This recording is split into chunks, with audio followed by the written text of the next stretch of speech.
पूरी करो, पूरी करो, हमारी मांग पूरी करो, पूरी करो, पूरी करो। ये बचुली देवी क्षेत्र पंचायत सदस्य के लिए बड़ौन क्षेत्र पंचायत की उम्मीदवार थी।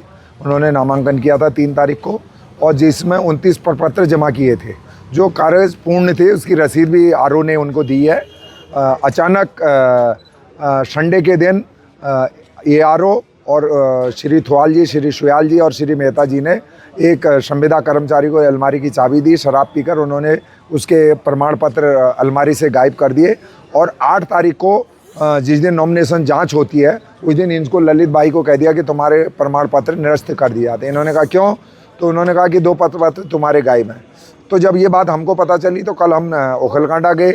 ओखलकांडा में हमने एसडीएम साहब को बुलाया, आरओ को बुलवाया, सबको बुलवाया। सबके सामने ये बात पुलिस के सामने कबूल हुई कि इसके प्रमाण पत्र गायब कर दिए गए हैं और उनके उस महिला के साथ बदतमीजी की। सबने स्वीकार करी जो अपराधी थे एसडीएम के सामने कि चाबी हमारे पास नहीं थी, चाबी किसके पास थी। ये सारे तथ्यों को सामने के आने के बाद हमने दोबारा ये प्रमाण पत्र फिर दिए उनको कि 29 पेज ये जो प्राप्ति है हमारे पास।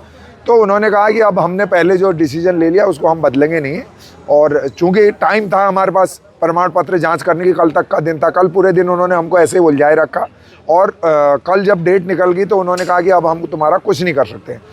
10 लाख रुपए में इसको ललित चिलवाल को खरीदने की कोशिश थी।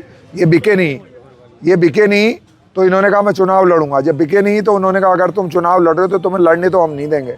तो इसमें विधायक जी की पत्नी वहाँ से निर्विरोध क्षेत्र पंचायत सदस्य बनना चाहती हैं, इसलिए उन्होंने एक कृत्य कराया। और निश्चित रूप से अधिकारी जो मुर्दा बने हुए हैं, जो अपने ज़मीर को गिरवी रखकर इस तरह के अन्याय को सहन कर रहे हैं, उसके खिलाफ हम यहाँ धरने प्रदर्शन पर सुबह 10 बजे से बैठे हैं।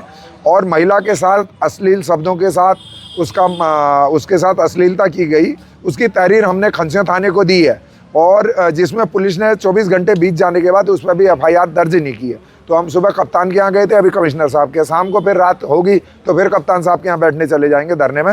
या तो मुकदमा लिखेगी पुलिस और नहीं लिखेगी तो हम जेल जाने को तैयार हैं। और नामांकन की प्रक्रिया के लिए हमारे अधिकारी कमिश्नर साहब के यहाँ इसलिए आया कि ऐसे अधिकारी को दंडित करे, हमारा नामांकन पत्र सही ठहराया जाए। हमने चुनाव आयोग में भी इसकी शिकायत कर दी गई, प्रार्थना पत्र दे दिया है हमारे साथ ऐसा हुआ करके। लेकिन मुझे लगता है कि अंधेर नगरी चौपट राजा, लोगों में घमंड है, अधिकारी सोच रहे हैं ऐसा ही समय रहा। तो एक शेर है, वक्त जरा अदब से पेशा, वक्त नहीं लगता वक्त बदलने में।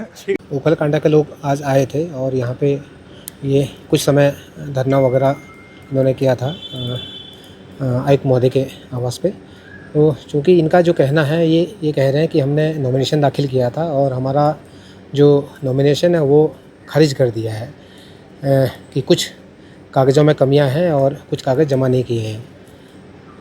दूसरा, जब इन्होंने कल की ही बात कर रहे हैं कि ये जब वहाँ आपका आरओ एआरओ के सामने गए अपना पक्ष रखने के लिए तो इनके साथ इनके कर्मचारियों द्वारा अभद्रता की गई। तो उसी को लेके आज ये यहाँ बैठे थे और इन्होंने एक ज्ञापन भी दिया है और ज्ञापन में भी इन्होंने कहा है कि अगर दोषियों के खिलाफ कार्रवाई नहीं करेंगे तो फिर हम पुनः इसमें धरना देंगे। तो यही पूरा प्रकरण है। और मेरी वहाँ एसडीएम साहब से भी बात हुई थी तो उनके भी चीज़ें संज्ञान में है। तो जो भी, चूँकि इलेक्शन प्रोसेस है और इलेक्शन प्रोसेस का जो चैनल है वो अलग है, जो कि मैंने इनको भी बता दिया है कि आप अपील करें, आप कोर्ट में जाएं, वही आपके पास एक रास्ता है।